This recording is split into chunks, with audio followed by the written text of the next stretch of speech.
Welcome, ladies and gentlemen.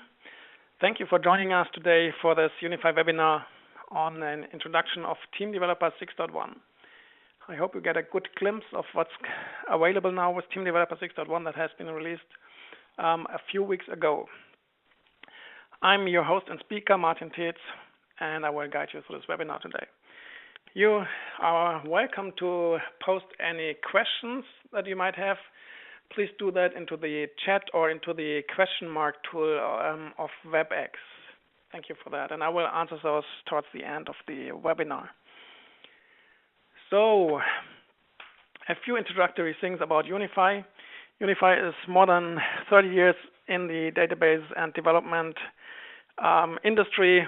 We have a number of industry-first databases like Data Server for Unix, Excel for Unix, SQL Base for DOS and Windows, SQL Windows, and Team Developer for the Windows world. Unify is not only databases and tools, the business you probably know the best. We also offer archiving solutions via our Access One division. We do offer e-discovery solutions via Dages. We offer Oracle Forms to Java migration and Lotus Notes to .NET migration. If you need any of this, please contact us, and we will help you to get in contact with the right people. Today, I'm going to give you an overview of Team Developer 6.1 and just a few highlight words about it. What we offer with 6.1 is like three major areas. One of them is this one here, fun and speed, fun to use, new high-speed IDE. The second area of new features and enhancements is the area of .NET integration. We do now offer .NET web services, providing as well as consuming. I will give you samples of that later, or demonstrations of that. DB Pipe allows effortless deployment of applications, of .NET applications, meaning that you can deploy browser and desktop applications without any database client, if you like, which could be quite interesting. The third area of enhancement and new features in Team Developer 6.1 are the controls. We offer beautiful and rich new controls. They are all nicely designed and offer a full-featured API and a host of properties that you can set from the attribute inspector. So here's the overview of all these three functional areas that have been enhanced massively in 6.1. Let's talk a bit about the IDE itself, what's coming there or what's available there, I shall say, really, because probably some of you have already played with the new version, downloaded the test version, or downloaded the licensed version that you own. So enhancements to the IDE include color-coded source editor. So the source code looks colored, depending, strings have a different color than statements and such. You will see that in a minute as well. We get new outline tabs that allow for quick code navigation between areas of code in your application. A nice little thing is background text and group box caption displayed in the outline. Active coding assisting speed, resizable, and more. This should now work very well with very large applications. We have a new attribute inspector messages tab that allows for quick message navigation and quickly adding code to controls that are on your screens. Quick default message navigation is included in the attribute inspector. You get new tools like the documentation tool and the orphan code detection tool. You get productivity enhancements like go to definition and back Ctrl-G and shift Ctrl-G, which is nice. And there's typing macros like var++ and var-. If you enter those in the IDE, then it will expand those lines to the full correct syntax automatically. And we have a new multi-step undo feature in the IDE as well. So you see quite a number of things in the new IDE. And here's how the source code looks when you code with the IDE. Strings are in red, SAL statements in blue, functions and such in black, the comments in green, and all of this is, of course, configurable to your needs, so you can design what color to use for all of these. The outline tabs, this is what you see here, is the several tabs at the top of the screenshot, where you can quickly navigate between high-level views of the outline to like window views, function views, or just a view of a single button, for example, like in this case. Background text and group box caption looks like this in the outline. Behind the object name, you get the object title or the object text content in curly braces, so you see what object this relates to. The active coding assistant has been completely rewritten to work very well with very large apps. The window is resizable. It also auto-adjusts the max content length. You see inherited class members, external .NET classes, and the list changes as you type. So it's a quite nice, good working experience now. The Attribute Inspector Messages tab that you see on the screenshot here, you see that there are messages. Some are in normal font, some are in bold font. Those in bold font mean there is code already available behind this message. So if you double-click on this, you will be taken right to that code section in the outline, and you can edit it. If you double-click on a non-bold entry, so a standard font entry there, then this message will be added to your code, and you can start coding at that position. So that's a quite nice and handy usability feature. The documentation tool creates detailed HTML documentation from the descriptions and comments in your outline. You can customize the layouts via CSS style sheets. You can include exclude libraries, and what you get is basically kind of a number of HTML pages that include all the things that I mentioned here, and you have a quite nice documentation available. The next tool is orphaned code detection. This works for .NET applications, and running the orphaned code detection tool gives you a list of objects that are not in use, and you can click on an object and it will go into the outline and select that object for you, and you can delete it there, or comment it. So maybe just try it before and then be cautious anyway. Productivity enhancements, you get that var plus plus, var minus minus coding macros, which allow you to set code much quicker. The set variable equals variable plus one thing, go to definition and back, and multi-step undo. There's a number of debugging enhancements as well. You already see the screenshots on the right there. One important thing is .NET 4 XBAP debugging. So that hit us with 6.0, where we couldn't debug XBAP web applications, but that is now possible. Stack window for .NET apps, you see that on the right side with the orange title bar there.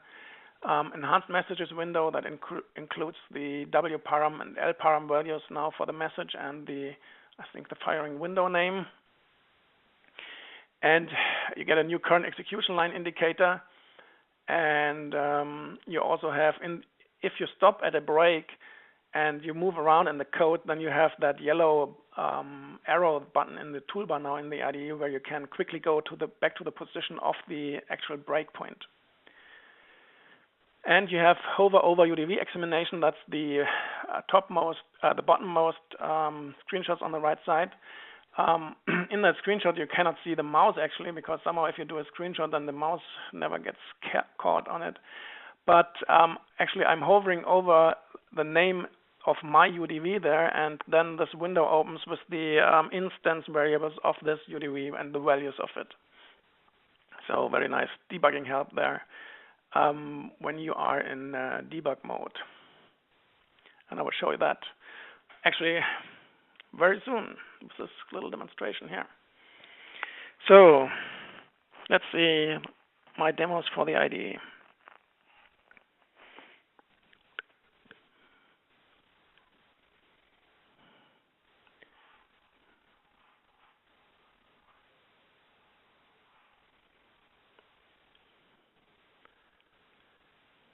So let me open an application.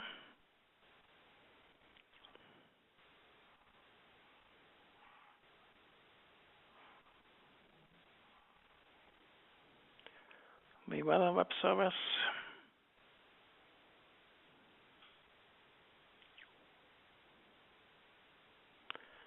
So now let's have a look at the outline. For example, look into the function read weather, and there you see the colored outline, source code, string literals in red, SAL statements in blue, comments in green, and as I said, you can configure this to your needs. Let's see how that looks in contents. In contents, here on that window, I have several instances of background texts, and you see the header of the background text you see in curly braces there. So you kind of can identify what that background text object stands for. And it's easier to associate if you move those around what it is for. The messages tab, I have the attribute inspector docked here. So I get the messages tab here. If I check, if I go to a data field and go to the messages tab, you see the messages that a data field supports. You can check SAM messages only, then you get only the SAM messages and not your user messages.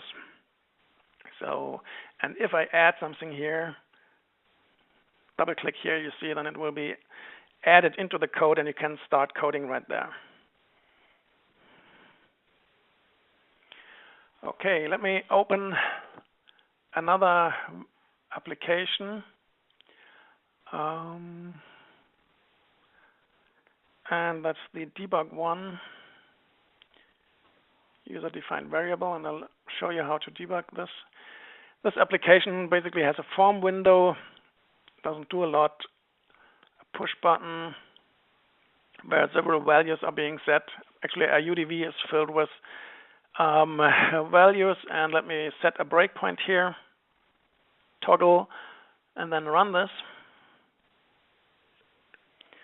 If I click on initiate UDV now, it stops here at this breakpoint, and if I move on the variable name myUDV, you see that UDV instance variable debug window opening, and you see the values that have been assigned to all the instances of this UDV. And you can also go on to single values, and you'll get the micro help with the value of a simple value. If I go on to the UDV name, then I get that larger UDV window. Okay, and you see here, if I go if I scroll around in my code now, and I want to go back to the breakpoint, I just can click this yellow arrow button here, and I'm back at the breakpoint, and now I can click the green one to continue my processing. So here's the UDV debug and a quick look at the new IDE.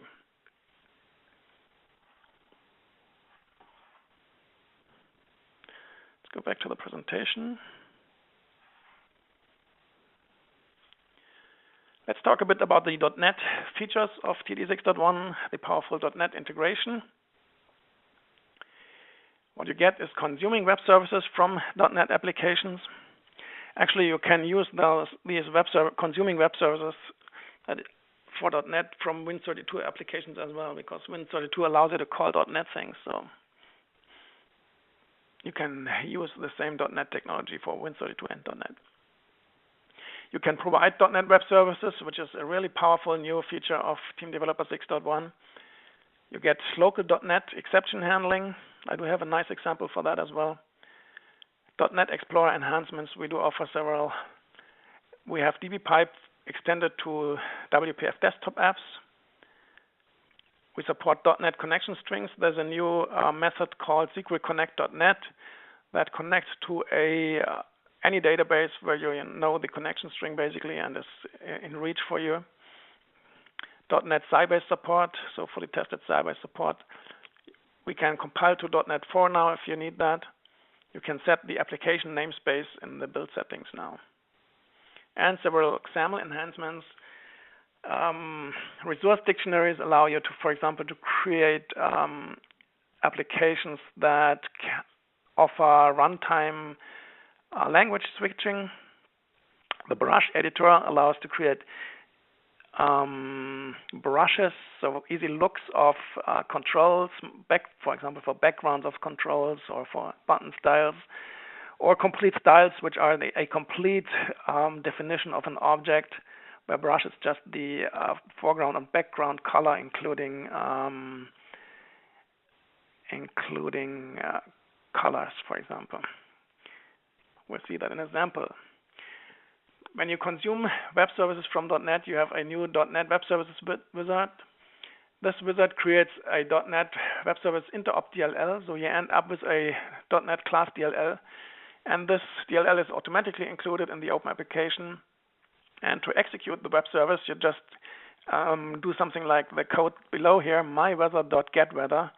GetWeather is the web service operation that team developer grabbed from the provided whistle of the web service, and you just provide, like you're used to, for example, data fields there, df city, df country, and things like that. So calling a web service is just really a matter of calling a .NET method, and that's really very easy and powerful for you. Providing .NET Web Services. What that allows you is to call team developer business logic from any platform. You can call team developer business logic from ASP.NET web applications, so HTML applications basically, from Java apps, from Android apps, and from iOS apps. So if you deploy your business logic via .NET Web Services, then all these platforms can access your business logic. If you do provide .NET Web Services, then your outline kind of looks like this. What you have is a new class, which is a web service class. And a web service class can have multiple functions. Functions are for internal processing only. Those are not exposed to the client or not published. And operations are actually the things that are being published. And you can, web service can inherit from other functional classes, so you can inherit your existing functional classes to web services, and you can deploy them using Internet Information Service, which is included in every copy of Windows, basically. You get local .NET exception handling. We have a new statement when exception for local .NET exception handling. Another statement is the rethrow. With rethrow, you can push the exception to the next level or to a global level using rethrow global. So you can really have a multi-level .NET exception handling from the lowest level in your code up to global .NET exception handling, SAMNet exception, that is in global application messages. And I have a sample for that as well. Support for Sybase and .NET apps, and the new .NET database connection string support SQL Connect.NET, which connects basically to any .NET data provider you have on your machine, and you know where you need to provide a connection string in .NET format. dbpipe. dbpipe is this technology that we used to have with 6.0 for browser clients, so WPF browser applications. Browser applications could access a central database via this new dbpipe technology. And for that, the browser client would need a database client. It would talk via our dbpipe to the central IIS side, and from there, all database access would be done and the return sent to the client. We have extended that now so that you can now use that from .NET desktop clients as well. So basically, .NET desktops can use dbpipe to send and receive SQL without a local database client. This works for SQL-Base, Oracle, and Sybase. So if you want to access from your .NET desktop application central Oracle database, you don't want to pay for the Oracle client licenses, and you don't want to go through the deployment hassles of maybe deploying 1,000 Oracle clients to your users. You can do that with just dbpipe, which is included in the team developer deployment, and you just have to set the right IP addresses that it needs to access. Where I need to tell you, You need to tell where basically the DB pipe server is hosted. Build settings. So compile to the .NET 2/3.5, which we had before, and now also .NET 4. You can set your custom app namespace if you like, and you see those options in the screenshot to the right. XAML made easy. You can do things like runtime language switching and also runtime string resource management. So there are several methods that allow you to switch the language and that also allow you to look up certain string resources during runtime, and that might be for other things like error messages or whatever that you don't want to have in your code. And that doesn't necessarily mean this is for internationalization. We have a new visual brush editor that allows you to do some XAML without XAML coding, which is really nice. And you can assign XAML styles to team developer object via the attribute inspector. So resource dictionaries. In the resources section of the outline, you have a new item there now, which is called resource dictionaries. And as you can see there, there's like, in this screenshot, there's like 3 resource dictionaries in separate languages. There's English, German, and French. And you basically load all these resource dictionaries in this section. And then you have that new API, SAL Dictionary Promote.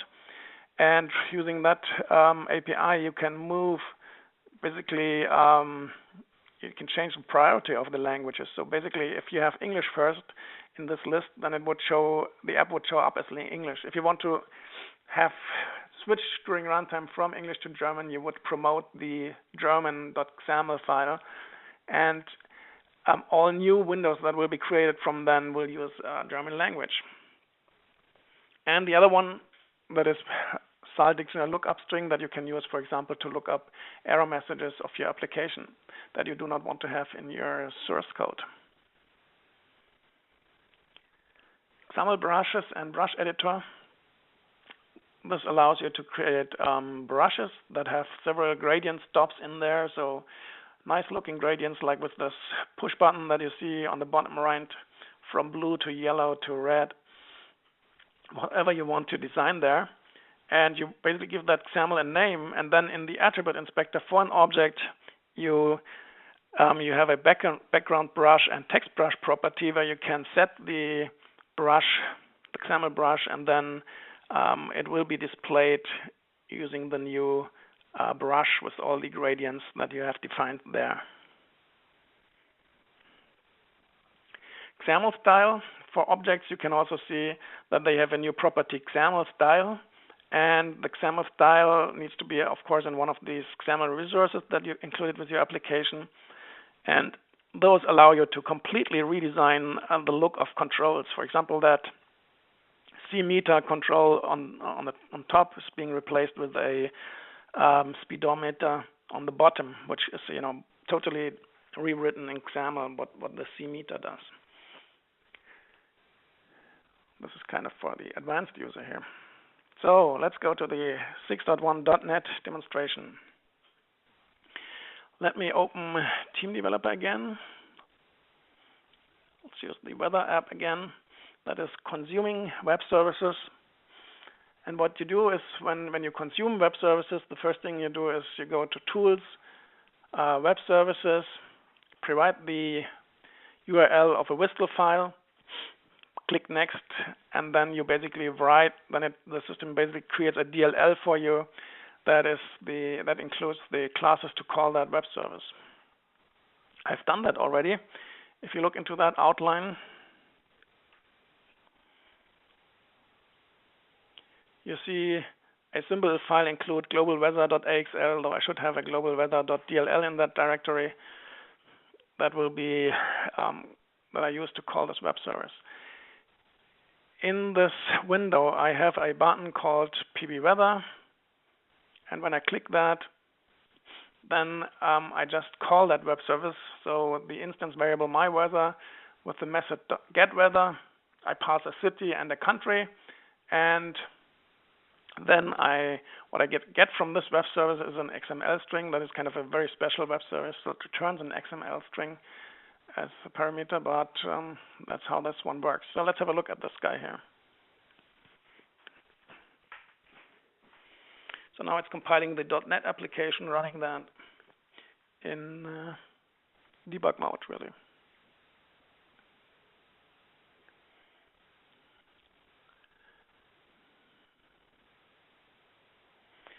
So this web service offers kind of two operations. One is an operation to get the available cities for a country. So I can put in here like United States.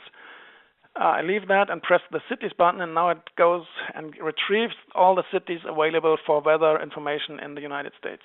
And you see that's quite a lot, and that came through a web service now.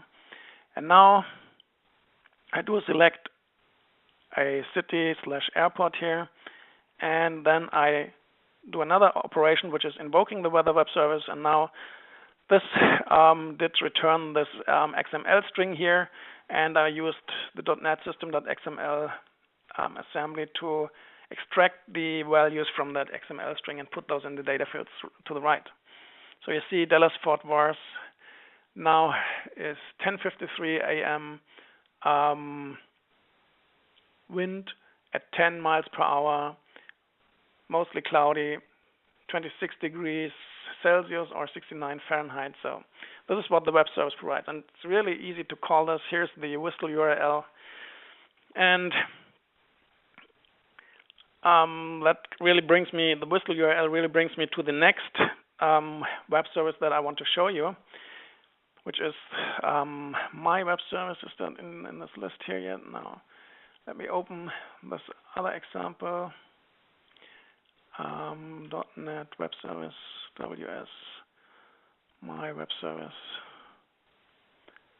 So this is now a web service that I have written, which is providing web services now. Go into global declarations, class definitions, web service class, and you see you have an item for functions and one for operations. I did write a function just to show you what this is meant for. In that function, I'm just setting the database access variables. So basically what I'm doing in that operation, my friends first set internal database variables by calling that internal function, and that function internal processing nobody will be able to access from the outside via a web service. And then I'm doing a connect to the database, retrieve the data. So I'm basically selecting last names from the contact table in the Island database and returning the right result set. And I do have a parameter which is as last name, and you see that goes into the SQL statement actually as a like condition. The web service returns a string of friends, and we also have local variables here. So if you look at the web service, it basically connects, then it retrieves all the friends with that, where like as last name is true, disconnects and return as friends to the caller then. Now I can go ahead and build that. I did that before. And now I deploy that to my IIS. Now this is .NET Web Service, WS. So this one has been sort this by date. This .asmx file is important, which is kind of the ASP.NET handler for all this, which does the magic for you that you will see soon. And the web service itself is my web service with parameter.dll. I get to copy both of these files now into my IIS directory. I do have a directory www.root web services friends in there, and I paste those files into here. And the DLL file actually doesn't need to go into this directory, but needs to go into the bin directory. So that's important to know. Overwrite this one, yes, please. So I overwrote the existing files there. So here you see the ASMX handler, and then you have a file called web.config, which is pretty important. Let me open that with Notepad++ here. And this file has 3 lines in there are those which are very important for you, which is keys that are SQL-based, TD installation there, TD SQL INI files. So the web service finds all the SQL-based files, the TD files, and the SQL INI file it shall use. Okay, and now ASP.NET Web Services really have a nice feature that allow you to test web services via Internet Explorer or probably via any browser. I have the links in my Internet Explorer here, and this my web service here is the thing that I just did copy over. So this my friend's web service actually has an input parameter of s last name that you can see here. So and I can pass, for example, here s%, so I get back all my contacts with an s, starting with s. If I execute that, you see it worked quite nicely. It returns a string with all my contact names starting with s, starting a last name with s. So this is the web service that I did write and can now test using Internet Explorer really. Then let's look at another web service, which is the Service Exon test. This one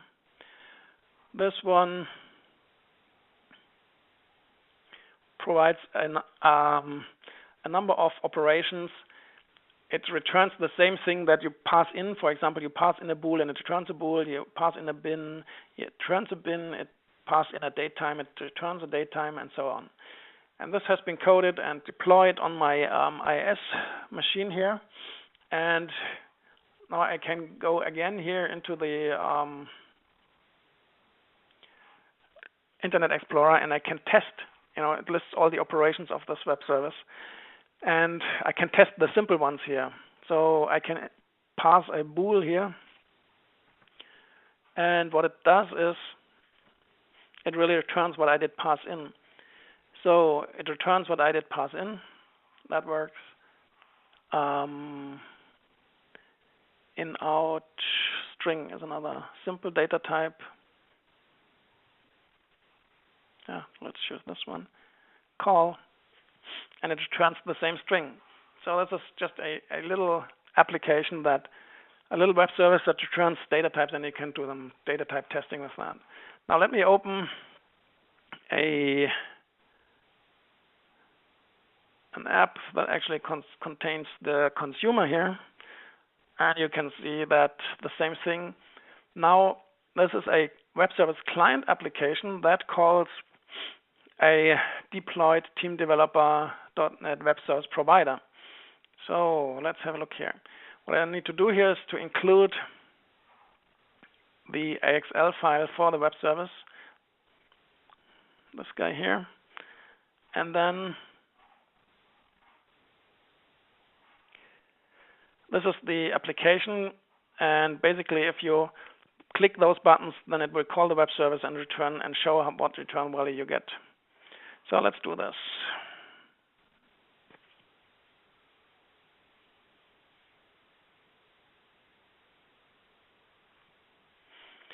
So for a Boolean, now Boolean here is checked, so true, and this one will return true. That's what's coming back from the web service. Date time, number, string, binary, so you can send around images if you like. Now I clear the fields and I invoke using a UDV, and you see it also returns the UDV values. The UDV includes all those values here that are shown. So another little example, which is actually also part of the TD6.1 samples that you get when you install TD6.1. So the last one was showing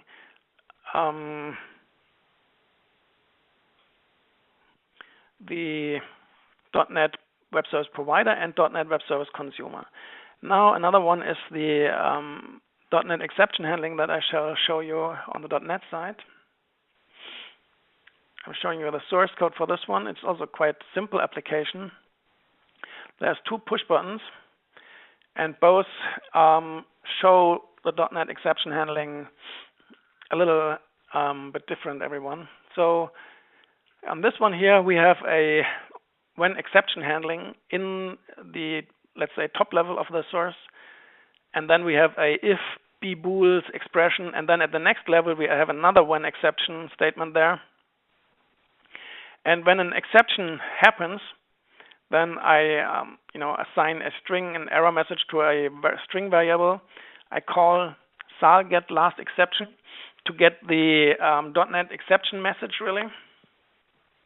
And then I do open a message box telling, a combination of the error string and the .NET exception that I get, and open that message box. So if now at the second level here at the if b bool, if there happens an exception, and I did program exception here, set enum equals 10 divided by 0, this will trigger an exception because divisions by 0 are not allowed. Then it should actually first execute this when exception code here. So you first see this message box coming up with this string and the .NET exception error. And then you see we have rethrow here, so it should go up to the next level, which is this level here. And then there will be another message box coming up with just text. And when that is done, no more messages will come because there's no rethrow at this level. So let's run this.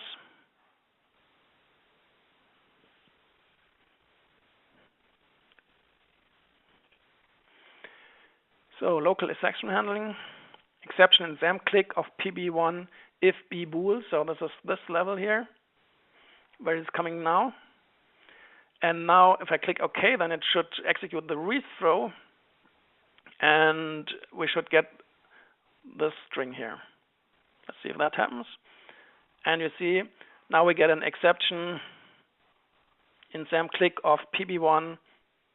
Sorry about that German .NET message here, but as I'm using a German machine, that .NET message text comes through in German, trying to divide by 0. And the other one actually, let's look at the code first. Does it a bit different. When exception, it only has one level of indentation and when exception. And what I do here when an exception happens is I do a rethrow global after I did process and show a message. So when I do rethrow global, then you see application actions on .NET exception. I do open a global .NET exception error box. And if I try that again, so you have really multi-level .NET exception handling now. So first it's at the button level, and now it's the, oh no, I did click the wrong button, sorry. So this one is at the button level, click of PB2, and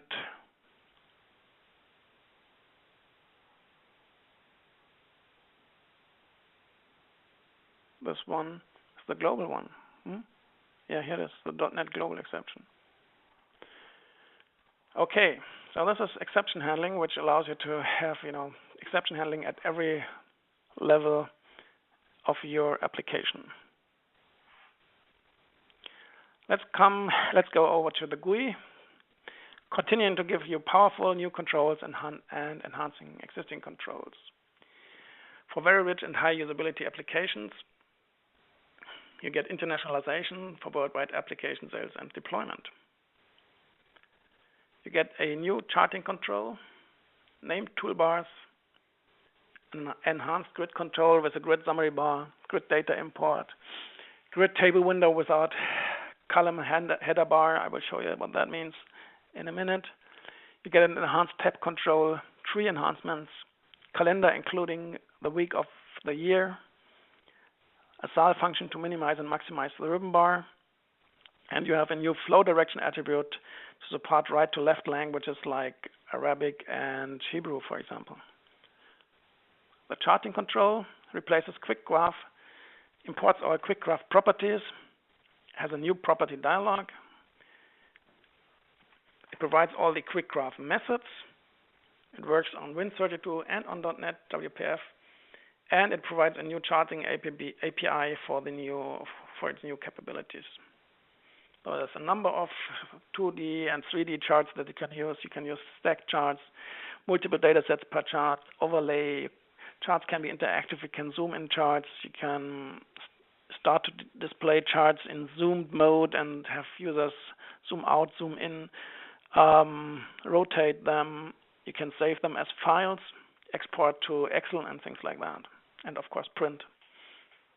Has a new charting API, UFC chart, with 100 plus methods, including print and copy chart to file. Named toolbars is this. This is like in the Team Developer IDE.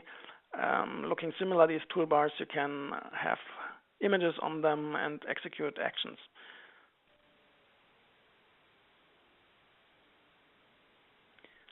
And there's a new API called SAL Create Toolbar, which create a toolbar at runtime.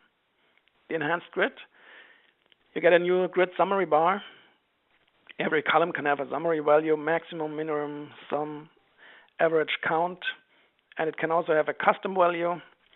And there's a number of functions to make that happen available for you. SAL Grid use summary row, SAL Grid set summary column, SAL Grid set summary column label, and also SAL Grid set summary column value actually. This one we kind of added in the last minute to TD 6.1, which is really at the bottom here. Oops. You see there's basically two grids. One grid that has the data in it. Below that is another grid that has aggregate values in it, and below that is the summary bar. So this is a grid that does not have a column header row like this one here.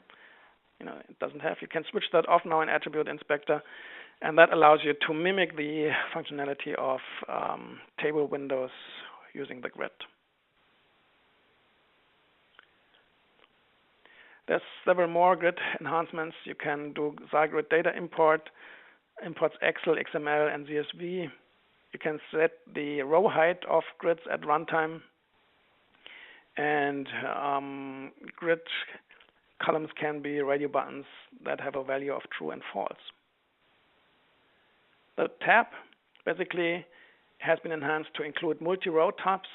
In the Attribute Inspector, you set multi-row tabs to yes, and then you get the tabs in multiple rows instead of needing to scroll through them through a number of tabs on top of the control.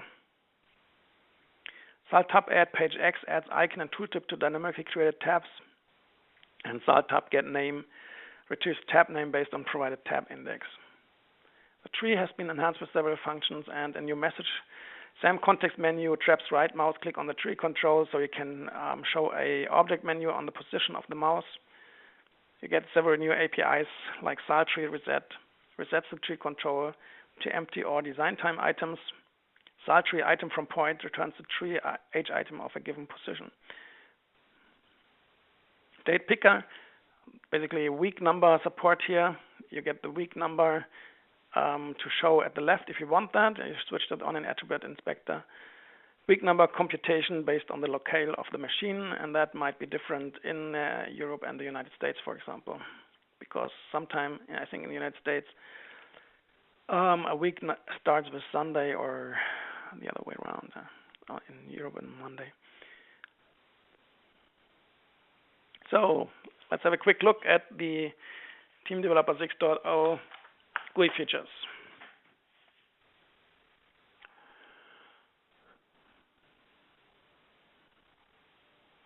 This one is the first one I want to show you, which is one of the screenshots actually that I showed you, which is two grids here. You have child grid, grid 1. You have this other one below here. Height column bar yes at the bottom, and summary bar yes. And there's some processing behind that, of course. Fill grid 1, fill grid 2 are functions that are filling the grid with data and stuff like that. But looking at that, you see that one can now create nicely table window split functionality using the grid window. It's a little bit of program effort, but you can create the same look and feel now as you did with previous versions of the table window, really. So then have a look at the charting control. Just a quick look.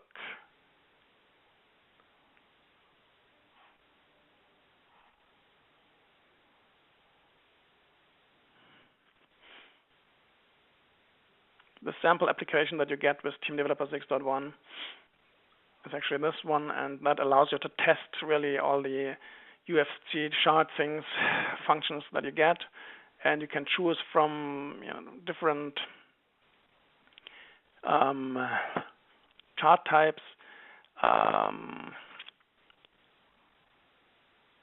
You can add two. In this example, you can add two. You can number more actually if you want. Where's line 3D here? Configure chart, enable animation, then it will be built up slowly, kind of animated type. See. Then you have, if you want, you have mouse access to scroll in, scroll out. You have the values in there. You can set a chart title. You can set the font, background colors, everything you can imagine. So there's a whole set of new things you can do with the new chart control. And the nice thing, it loads your existing quick charts, and it also offers a lot more that you can leverage in the future for your charting needs. And the last little demonstration I want to show you is the named toolbars.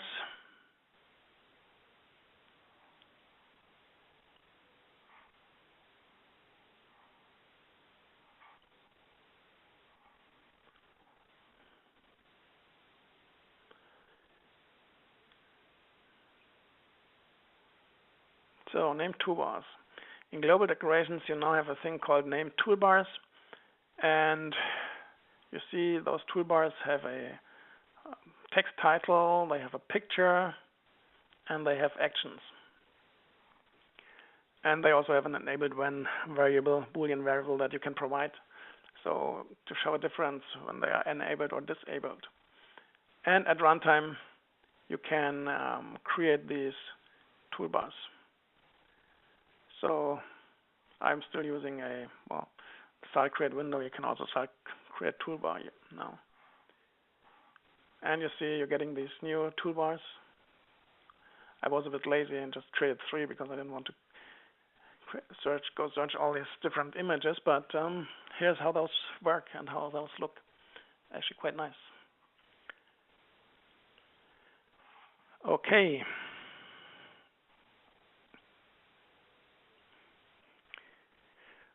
That was a quick introduction into Team Developer 6.1, the fun and speed of the new IDE, the power of the new .NET interoperability with .NET Web Services providing and consuming, and more actually, and the beauty and functionality of the existing and enhanced controls in 6.1. Now let's go to questions and answers. Let me open the question tool and the chat tool.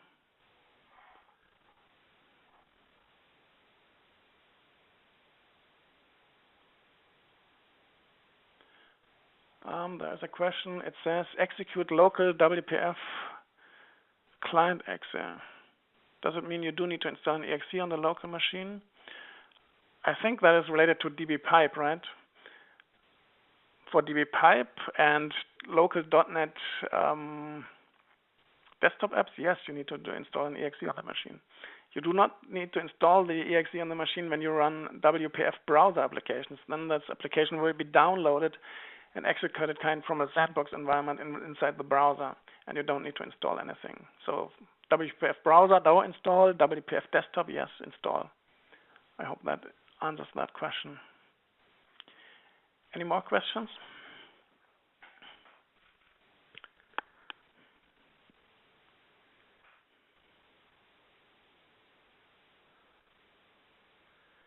Well, if there isn't anything else, thank you very much for joining. Oh, here, info about XAML properties.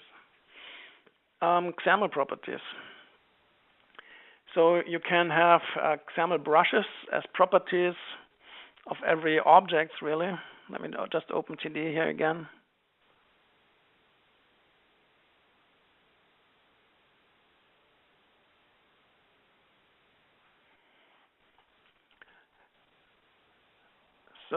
let me open an application with the weather web service.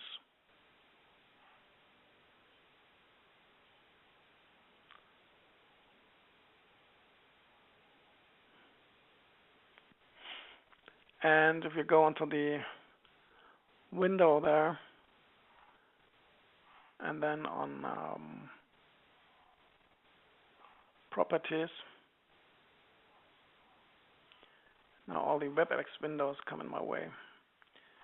You can have XAML style here, which is the total complete XAML style definition, or a background brush or foreground brush. Since I didn't define any here, those are not shown, but I can go into the outline and define those as global resources.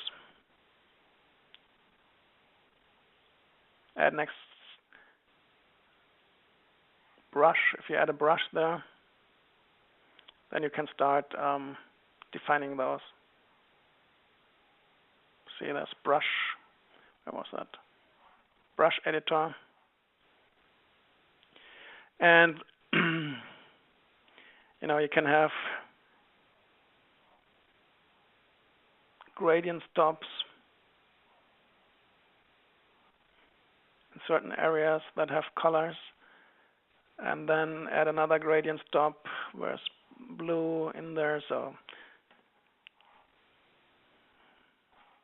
and if you do that, then you can give that a name, brush,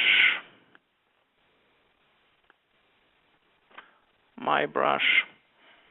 And now if you go into the layout and you select the data field, say background brush, then my brush shows up, and at runtime it will show actually that brush definition that I did. Difficult to use WPF controls because there's no documentation. Well, you need to get the documentation of the WPF control itself, and that can be, of course, difficult. For Microsoft WPF controls, it's quite easy because those are nicely documented in MSDN. But you always need documentation to find out what methods, properties, and events a WPF control supports. And then you can use the TD WPF messages and everything to work with that WPF control. Any examples for generic WPF control? Yeah, let me open an example here.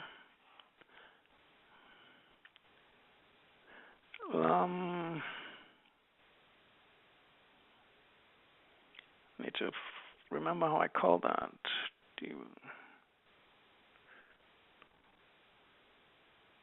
WPF browser, I think. That's a Microsoft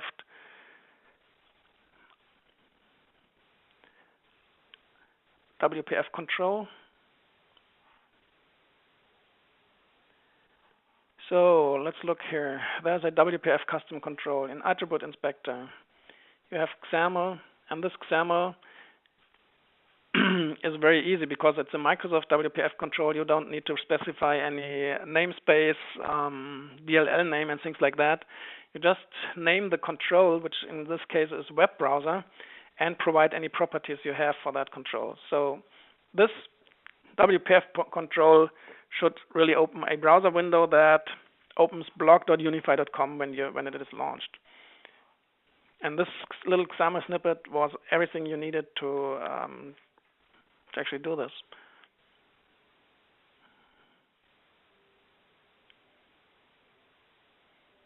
And see, it opens the blog page. And this application actually also does something nice. Every time you do something, it shows all the events that are being fired. So you can create a little application, or you can and kind of debug that and see what messages it fires. But it can be tricky for controls that are not Microsoft, where you have to provide all the namespace and all that. You just need to get used to the syntax that is being used there to get it working right. All right. If there aren't any more questions, thank you very much for joining this webinar. All these samples are actually listed on the KDE community website, so you can download those.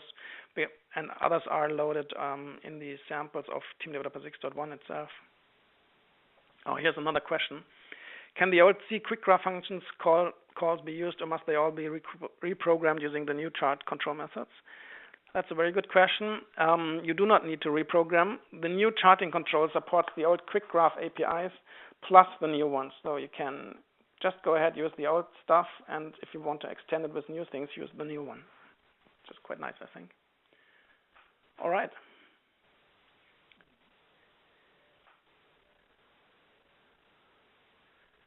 Well, then thank you again very much. I hope you enjoy working with TD 6.1 as much as I do. And talk to you very soon again. Goodbye.